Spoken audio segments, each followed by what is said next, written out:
दोस्तों YouTube के इस मंच पे आपका स्वागत है। जैसा कि इंटरनल सिक्योरिटी के पहले पार्ट में हमने आपको इंट्रोडक्टरी पार्ट के बारे में बताई थी और उसके तहत काफ़ी चीज़ें बताई थी कि आपको सिलेबस में क्या क्या पढ़ना है, किस किस तरीके से हमारे देश के सामने जो है उसकी आंतरिक लेवल पे क्या क्या प्रॉब्लम्स हैं, किस किस तरीके से उसका मैनेजमेंट किया जाना चाहिए। तो एक सिलेबस के फॉर्म में हमने आपको बता रखा है कि उसके आधार पे तो उसका पहला जो पार्ट है उसी को इस वाले सेशन में हम शुरुआत करेंगे। तो इस सेशन में शुरुआत करने के पहले मैं जो है हमारे कुछ मित्रों ने इस मैप को डिज़ाइन करने में मदद की, उनको मैं शुभकामनाएं देना चाहूँगा जो है कि हमें हेल्प किया। और उसी क्रम में आप देखिए कि जो सिक्योरिटी वाली पार्ट है इसमें जो इंट्रोडक्टरी वाला जो पार्ट था, मतलब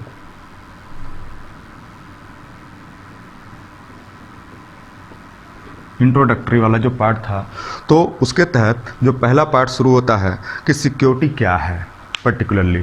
तो अर्थशास्त्र में भी आपने देखा होगा कौटिल्य ने बताया कि स्टेट ऑफ आर्ट के तहत बता सप्तांग सिद्धांत दिया था। उसके तहत उन्होंने बताया था कि एक पर्टिकुलर कोई भी स्टेट है तो उसमें क्या क्या अंग होने चाहिए और किस तरीके से उसकी सुरक्षा होनी चाहिए। तो इन सबकी सुरक्षाओं को लेकर के उन्होंने दो पार्ट में बांटा था। पहला ये बताया था कि किसी भी थ्रेट से बचने के लिए वो इंटरनल से एक्सटर्नल की तरफ हो सकता है या एक्सटर्नल से इंटरनल की तरफ हो सकता है।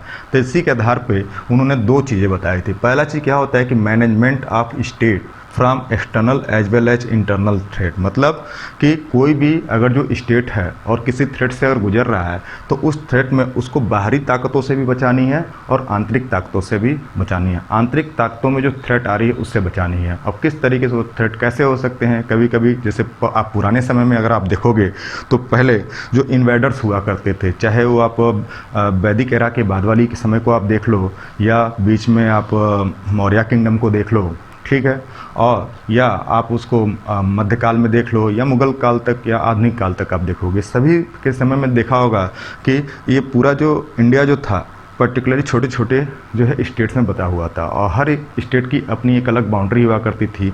और इसमें क्या होता था कि सुप्रीमेसी पाने के लिए जो है एक छोटा स्टेट दूसरे स्टेट पे आक्रमण किया करता था और उससे अपना बचाव करते थे।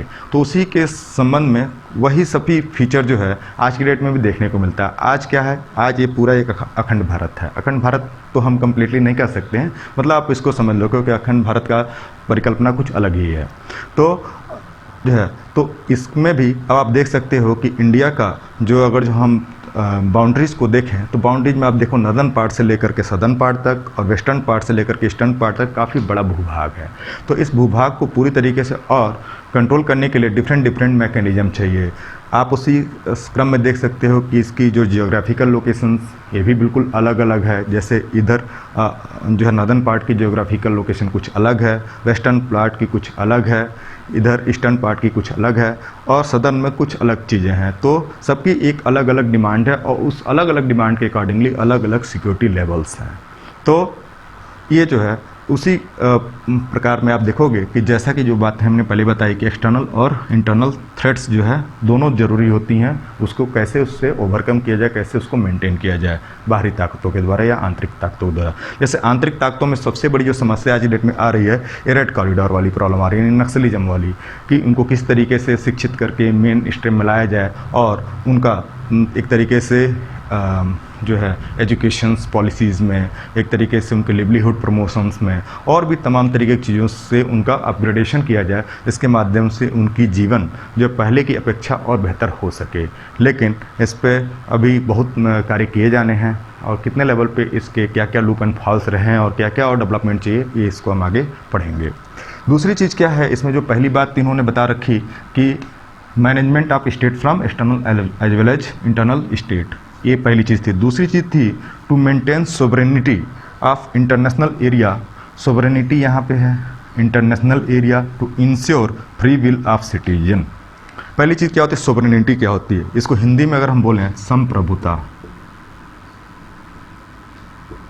संप्रभुता का मतलब क्या होता है कि स्टेट अपने प्रॉपर डिसीजन ले सके, किसी के बाहरी स्टेट के दबाव में ना हो, मतलब कि इसका किसी के ऊपर जो है एक तरीके से गुलामी ना हो, तो इस तरीके से कह सकते हो कि अपने प्रॉपर डिसीजन ले सके कोई स्टेट, अपना एक्वायर्ड जो टेरिटरी है या जो उसके जो टेरिटरीज हैं उन पे पूरी तरीके से उसके डिसीजन मेकिंग पावर काफ़ी अच्छे से हो, मतलब सिटीजन आसानी से अपने डिसीजंस को ले सकें। तो ये सभी चीज़ें जो होती हैं आपके सोवरेनिटी वाले पार्ट में, और भी फीचर हैं इसके, आप इसको आप देख सकते हो अपने पॉलिटी वाले पार्ट से। दूसरा चीज़ क्या है कि इसके इंटरनेशनल एरिया में भी जो है सिटीजन्स हैं वो अपने फ्री विल को क्या कर सकें, इंश्योर कर सकें। तो ये दो बातें आपको ध्यान रखनी होंगी, ये सिक्योरिटी रीजन में ज़रूरी है। तीसरी चीज़ क्या होती है, जब कोई भी पॉलिसी बनती है, चाहे वो पॉलिसी आपके डिफेंस से रिलेटेड हो, चाहे आपकी पॉलिटी सिक्योरिटी से रिलेटेड हो, चाहे वो पॉलिसी जो है इकॉनमी से रिलेटेड हो, इन्वायरमेंट से रिलेटेड हो, हर पॉलिसी के पीछे कुछ न कुछ अपने सिक्योरिटी पर्पज़ होती हैं, ठीक है, उस कुछ न कुछ उसके ऑब्जेक्टिव्स होती हैं। तो उस सभी ऑब्जेक्टिव्स के पीछे जो है सिक्योरिटी का बहुत बड़ा योगदान रहता है। तीसरी चीज़ अगर हम बताएं तो आज के डेट में सबसे ज़्यादा जो प्रॉब्लम जो इंटरनल सिक्योरिटी के नाम पर आपको देखने को मिलता है, लॉ एंड ऑर्डर की प्रॉब्लम है।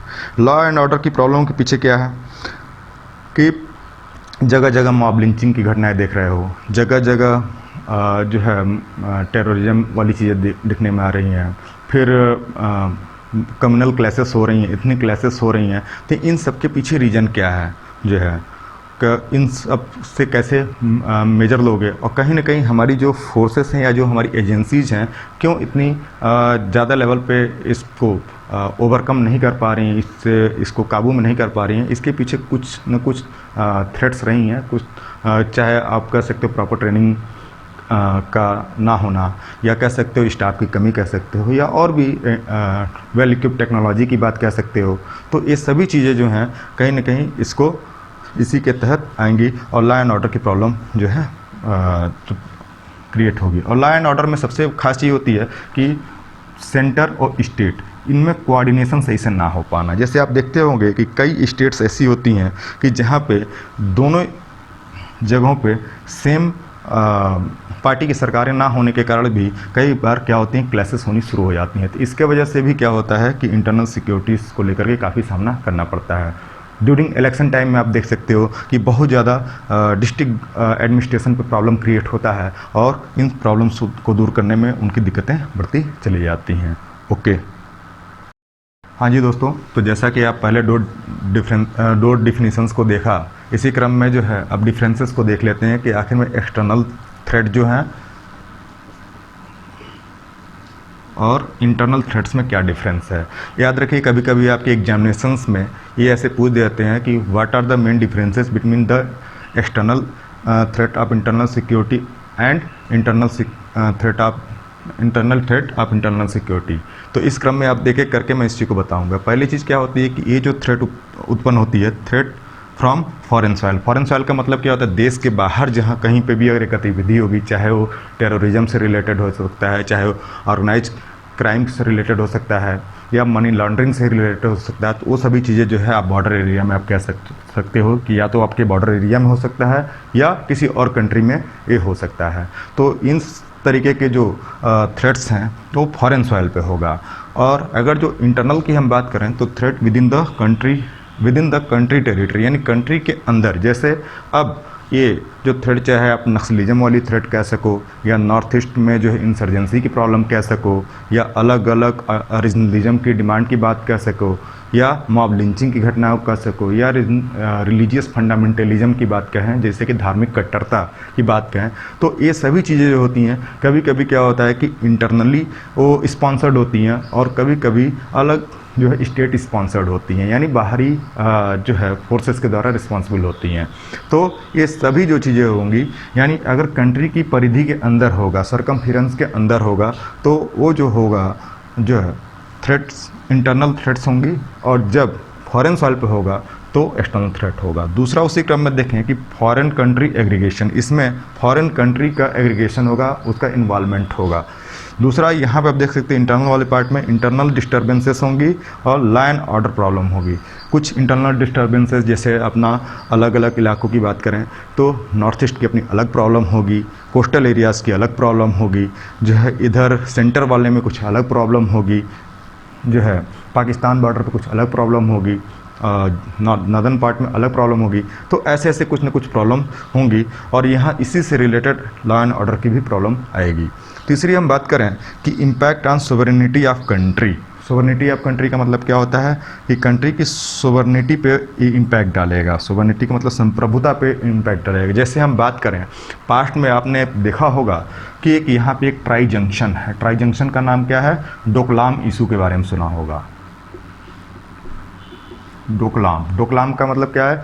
अपने इंडियन टेरिटरी की हम बात करें तो सिक्किम वाला पार्ट जो है, दूसरा यहीं पे एक छोटा सा पार्ट है जिसके इंटरनल मैनेजमेंट्स की हम बात करें या उसके इंटरनल पॉलिसीज़ पे जो है वो गवर्नमेंट ऑफ इंडिया का जो है एक तरीके से देख रेख होता है, वो है भूटान।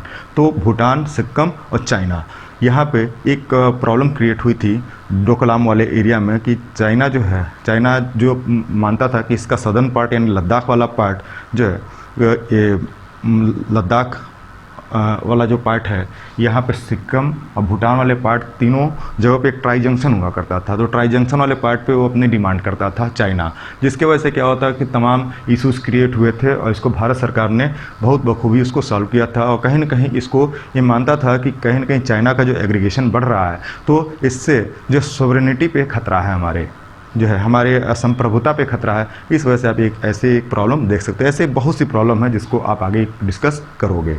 तीसरी चीज़ जो होती है वो है अफेक्ट IR। जो एक और चीज़ इसमें छूट गया, इंटरनल वाले पार्ट में देखो, impact on credibility of government. अगर जो ये इंटरनल लेवल पर जो थ्रेट्स होती हैं ये गवर्नमेंट की क्रेडिबिलिटी पे प्रभाव डालते हैं। इससे मान लो आप बात कहो कि जैसे असम में कोकराझार में आप देखोगे इथनिक क्लासेस कभी हुई थी। आप इधर वेस्ट बंगाल में देख सकते हो जो कभी कुछ क्लासेस हुई हैं, पंजाब में आप देख सकते हो जो है, और भी आप यूपी में आप देख सकते हो, नोएडा वाला एक घटना हुआ था मॉब लिंचिंग से रिलेटेड। तो कहीं ना कहीं ये गवर्नमेंट की क्रेडिबिलिटी पे भी सवाल उठाते हैं कि किस तरीके से इंटरनल सिक्योरिटी का फेल्योर है। दूसरी चीज़ क्या है कि अगला पार्ट ये जो है एक्सटर्नल थ्रेट्स में अफेक्ट द IR। मान लो आप जो है इंटरनेशनल रिलेशंस को प्रभावित करते हैं। जैसे अगर हम बात करें कि पाकिस्तान की बात करें, पाकिस्तान से लगातार हमारे ऊपर क्या होते हैं कि इन्फिल्ट्रेशन की घटनाओं के माध्यम से या और भी कई तरीक़ों की घटनाओं से कहीं ना कहीं क्लैशेस होती रहती हैं हमेशा हमारे सिक्योरिटी फोर्सेस के साथ, और भी कई तरीके से प्रॉब्लम जनरेट होती रहती हैं। इधर चाइना के द्वारा जनरेट होती रहती हैं, इधर जो है म्यांमार के द्वारा जनरेट होती रहती हैं। तो जो है ये सभी चीज़ें जो हैं कहीं ना कहीं उनके साथ हमारे रिलेशंस को कुछ ख़राब करती रहती हैं। जैसे कि आप रिसेंटली आप एक घटना देख सकते हो रोहिंग्या क्राइसिस के बारे में। रोहिंग्या को लेकर के बहुत प्रॉब्लम जनरेट हुआ था इधर साउथ एशिया में, साउथ ईस्ट एशिया से, जैसे कि म्यांमार से जो है कुछ प्रॉब्लम हुई, तो उसके बाद से बांग्लादेश के साथ हुआ, बांग्लादेश में से कुछ जो है प्रॉब्लम उनको लेकर के, फिर इंडिया से भी कुछ प्रॉब्लम हुई। ये सभी चीज़ें मिल करके कहीं ना कहीं ये जो है इंटरनेशनल रिलेशन को ख़राब करती हैं। दूसरी चीज़ क्या है कि अगर जो इंटरनल थ्रेट्स में देखें, affect the relation of centre and citizen and government. यहाँ पे C और G मैंने लिखा है। C मतलब होता है सिटीजन एंड गवर्नमेंट। सिटीजन और गवर्नमेंट का मतलब क्या है कि जैसे मॉब लिंचिंग की घटना हो रही, तो मॉब लिंचिंग की घटना में अब क्या हो रहा है कि मॉब का क्या होता है, कोई शक्ल तो होता नहीं है, तो उसमें जो है सरकार और नागरिकों के बीच में कुछ ऐसे निर्दोष लोग जो है मार दिए जा रहे हैं। कुछ लोग गौ हत्या के नाम पे जो है आप देख सकते हो। तो ऐसा मैं कंडीशन से बता रहा हूँ, इसको आप अन्यथा मत लीजिएगा। क्योंकि भाई इसी के माध्यम से आपको अपने आंसर्स को, अपने एथिक्स वाले पेपर में अपने आंसर्स को जो है एक तरीके से बेहतर आंसर में परिवर्तित करना है। तीसरी चीज़ क्या होती है कि इसका जो लास्ट पॉइंट है, dealt with the armed forces या डिप्लोमेट। ये डिप्लोमेट के द्वारा, डिप्लोमेट का मतलब अलग अलग जो है कंट्रीज़ में, हर कंट्रीज़ में अपना एक जो है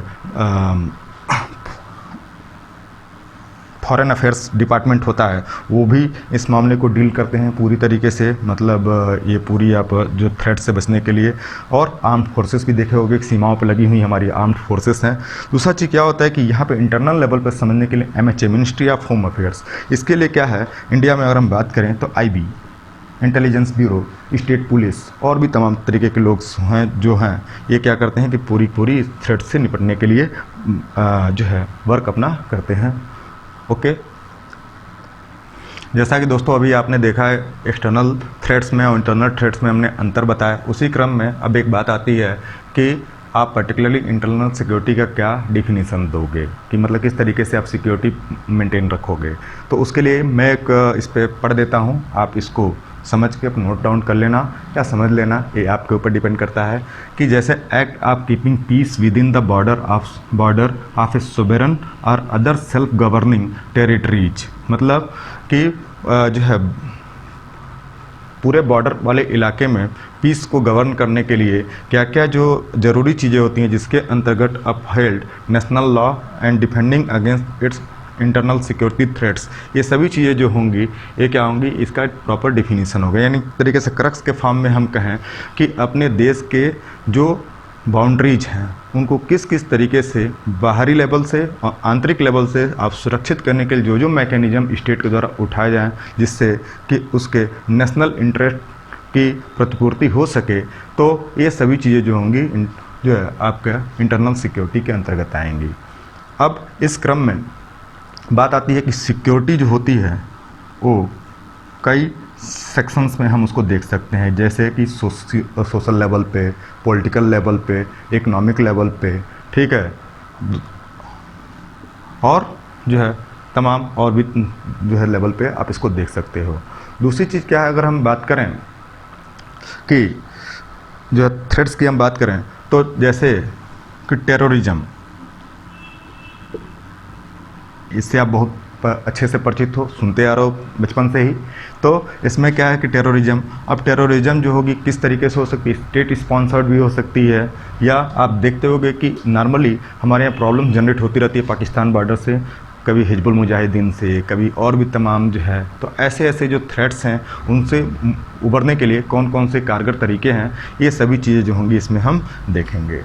उसके बाद से जो है सबसे बड़ा जो इशू है साइबर सिक्योरिटी को लेकर के, तो साइबर सिक्योरिटी वाली भी चीज़ों को आप देखोगे। अब बात आती है कि इसके जो प्रमुख चैलेंजेज क्या हैं जो है, तो चैलेंजेज वाली चीज़ों को आप चैलेंज वाले पार्ट में आप देख सकते हो। पहली चीज़ तो चैलेंजेज क्या है, इंटेलिजेंस शेयरिंग की है। इंटेलिजेंस शेयरिंग का मतलब क्या होता है कि कई बार होता क्या है कि सेंट्रल जो है अपने इनपुट्स जो होती है कि किसी इलाके में अगर टेररिस्ट घुस रहे हैं या किसी इलाके में कोई प्रॉपर अटैक होने वाले हैं, तो इनका जो है इनपुट्स जो होती है सेंट्रल अथॉरिटीज़ दे देती हैं, लेकिन स्टेट उसको सही तरीके से क्रियान्वित नहीं कर पाता है। इसकी वजह से क्या होती है, एक बड़ी घटना जो है को अंजाम दे दिया जाता है। तो कहीं ना कहीं ये इंटेलिजेंस शेयरिंग की भी प्रॉब्लम है, स्टेट जो है पुलिस का प्रॉपर रिस्पांस ना करने वाली प्रॉब्लम है, प्रॉपर कोऑर्डिनेशन नहीं होने की प्रॉब्लम है, डिफरेंट स्टेट गवर्नमेंट के बीच में कोऑर्डिनेशन नहीं होने की प्रॉब्लम है। तो आप कई तरीके का आप देख सकते हैं कि कोऑर्डिनेशन की वजह से भी क्या होता है कि कई बार जो है हमारी लाख टेक्नोलॉजी अपग्रेडेड हो उसके बावजूद भी थ्रेट्स जनरेट हो जाती हैं। और तीसरी चीज़ क्या है कि ये जो रेड कॉरिडोर वाले इलाके हैं जिसमें आप देख सकते हो कि 10 से ऊपर जो हैं स्टेट्स हैं, पहले की तुलना में पहले तो बहुत ज़्यादा हुआ करता था, 70 के दशक में बहुत ज़्यादा मात्रा में, मतलब यहाँ पे आर्म ट्रेडिंग, मतलब उसकी बात कर सकते हो कि आर्म की स्मगलिंग की बात कर सकते हो, या मतलब ह्यूमन ट्रैफिकिंग की बात कर सकते हो जो है, या मतलब ड्रग ट्रैफिकिंग की बात कर सकते हो। तो काफ़ी ये होता था इन इलाकों में। अब चाहे पंजाब वाला इलाका काफ़ी ड्रग ट्रैफिकिंग से ग्रसित है, इधर वाले इलाके जो हैं रेड कॉरिडोर वाले ये भी ग्रसित पहले थे, लेकिन सिक्योरिटी फोर्सेस के द्वारा डेवलपमेंट कार्यों के द्वारा इनको थोड़ा कम किया गया है और इनको प्रमोट किया गया, नक्सल एक्टिविटीज़ को जो है कम करके मेन स्ट्रीम में आने से जो है गवर्नमेंट इनको प्रॉपर मदद करेगी। तो इसमें थोड़ा सा आप देख सकते हो कम हुआ है। तीसरी चीज़ कि नॉर्थ ईस्ट की जो प्रॉब्लम एज इट इज़ है, आप लेटेस्ट में एक चीज़ें देख सकते हो जैसे एनआरसी पे गवर्नमेंट ने काफ़ी इस पर काम किया, तो इसको भी लेकर के तमाम छिटपुट घटनाएं हुई देखने में आए देखने को। फिर एनपीआर को लेकर के problem, NPR national population register को लेकर के। तो ये सभी जो चीज़ें हैं कहीं ना कहीं गवर्नमेंट जो है बेहतरी के लिए करना चाहती है, लेकिन इसमें कहीं ना कहीं अगर जो प्रॉपर स्टेट का कोऑर्डिनेशन नहीं होगा और इंटेलिजेंस का फेल्योर होगा और जो है स्टेट का प्रॉपर रिस्पांस नहीं होगा, तो क्या होगा कि कम्प्लीटली इंटरनल सिक्योरिटी में प्रॉब्लम आएगी, थ्रेट देखने को मिलेगा जो है। ठीक, तो इस क्रम में अगर जो हम देखें तो इसके कुछ कंपोनेंट्स हैं, वो कंपोनेंट क्या हैं एक एक करके हम इसको बताते हैं। ओके, इसके पहले जो पार्ट्स थे उसको हम बता ले गए, तो इसके बाद से अब कंपोनेंट ऑफ इंटरनल सिक्योरिटी के बारे में आपको जानना होगा। याद रखिए कि ये कभी कभी एग्जाम में आपको पूछ दिए जाते हैं मतलब छोटे क्वेश्चंस में, तो आपको ये पॉइंट्स लिखने होंगे। इस पॉइंट से रिलेटेड एक एक दो दो लाइन लिख दोगे तो आपका काम बन जाएगा, क्योंकि आपको आंसर जो है वो कम वर्ड्स में लिखना है, यानी 150 वर्ड में और 200 वर्ड में लिखना है, 125 वर्ड में और 200 वर्ड में जैसा कि यूपीपीसीएस में मेंशन है, और 150 वर्ड और 250 वर्ड में जैसा कि यूपीएससी में मेंशन है। तो आपको उसको करना होगा। तो इस क्रम में आप देखो, पहला कंपोनेंट ऑफ इंटरनल सिक्योरिटी क्या है? Maintenance of law and order. Law and order को कैसे मेंटेन करना है? जो रूल ऑफ लॉ के अकॉर्डिंगली, यानी कहने का मतलब जैसे हमारे पुलिस मैनुअल्स में बात करें, हमारे कॉन्स्टिट्यूशनल प्रोविजंस में जिस तरीके से मेंशंस हैं पॉइंट्स, उसी के अकॉर्डिंगली काम करने हैं। कहीं ना कहीं इसके जो है डेविएट करके काम नहीं करने हैं। तो लॉ एंड ऑर्डर को जो मेंटेन रखना एक बहुत बड़ा हेक्टिक टास्क है। दूसरा जो है, अगर बात करें protect sovereignty of nation. Sovereignty of Nations की हम बात करें तो जो है किस किस तरीके से, जैसे हाँ पहली चीज़ तो है कि टेररिज्म से, ये सबसे बड़ी समस्या है किसी भी स्टेट के लिए। आप देख सकते हो कि जो कि साउथ एशिया में जो आप देख सकते हो, और जो ये प्रॉब्लम, दूसरा क्या है, नक्सलिज्म वाली आप प्रॉब्लम देख सकते हो, इंसर्जेंसी की प्रॉब्लम देख सकते हो। तो कहीं ना कहीं इससे सोवर्निटी को भी प्रॉब्लम है, हमारे देश की संप्रभुता को भी दिक्कत है। तो ये एक बहुत बड़ा चैलेंज है, मतलब जो इसको आप देख सकते हो। और भी तमाम जो आपको मैंने पॉइंट पहले बताए हैं, उसको आपको करना होगा, मेंशन करना होगा। क्योंकि देखिए कुल जो है आपने जो अपने टॉपिक शुरू में जो सिलेबस में बताया, उसके जो सब पॉइंट्स मैंने बताया, वही पॉइंट्स बार बार जो है आपके आंसर्स में कंटिन्यू होंगे। तो उसको कौन सी पॉइंट को किस जगह लिखना है, ये आपको इस लेक्चर्स के माध्यम से समझना होगा, सीखना होगा और अपने आंसर्स को इम्प्रूव करना होगा। तीसरी चीज़ क्या है? To maintain domestic peace. Domestic peace को मेंटेन करना। डोमेस्टिक पीस को कैसे, जैसे कि ये बहुत बड़ी एक जो पीस को मेंटेन करने के लिए भी जो कारगर उपाय करने होंगे, जैसे कि पीस को कैसे मेंटेन करें, कौन कौन से दिक्कतों की वजह से, जैसे कि कम्युनल वायलेंसेस आज के डेट में देख रहे हो जो हो रहा है, मॉब वायलेंसेस देख रहे हो, तो इन सब से निपटने के लिए कौन कौन से मैकेनिज्म स्टेट के द्वारा अपनाए जाएंगे। तो ये सभी चीज़ें जो होंगी जो डोमेस्टिक पीस में आएंगी, मतलब जो इन एजेंसीज़ के द्वारा, सिक्योरिटी एजेंसीज़ के द्वारा जो अपनाए जाएँ, स्टेट के द्वारा जो अपनाए जाएँ, इसके सेफगार्ड में, वो सभी चीज़ में आएंगी। तीसरी चीज़ इक्वालिटी की हम बात करें, कभी कभी समाज में आप देखते हो कि जो है प्रॉपर जो कॉन्स्टिट्यूशन ने मेंशन कर रखा है कि आर्टिकल 14 के तहत क्या है कि इक्वालिटी ऑफ लॉ, ठीक है, इक्वालिटी सभी के लिए, मतलब चाहे धर्म, जो है लिंग, जो भाषा, इन सभी के आधार पर, और भी कई प्रोविजन पार्ट्स हैं, इसके आधार पर सभी को जो है समानता होनी चाहिए, या इक्वल प्रोटेक्शन ऑफ लॉ, इसको भी आप देखते हो। तो इक्वलिटी, क्योंकि अगर जो इक्वलिटी का भाव नहीं रहेगा तो कहीं ना कहीं समाज में आपको काफ़ी उतार चढ़ाव देखने को मिलेगा, और इसके वजह से जो है सिक्योरिटीज़ पर खतरा मंडराएगा।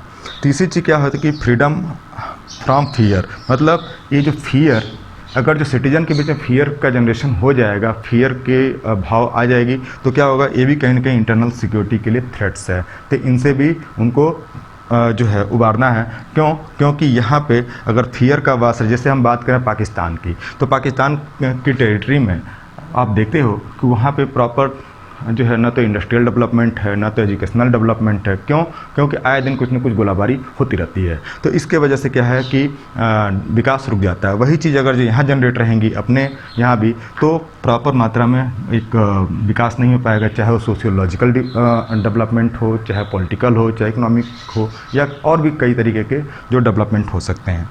तो नेक्स्ट है नॉन डिस्क्रिमिनेशन। नॉन डिस्क्रिमिनेशन का मतलब किसी भी आधार पे डिस्क्रिमिनेशन नहीं होना चाहिए सोसाइटी के अंदर, क्योंकि ये जो चीज़ें हमारे कॉन्स्टिट्यूशन में ही मेंशन है।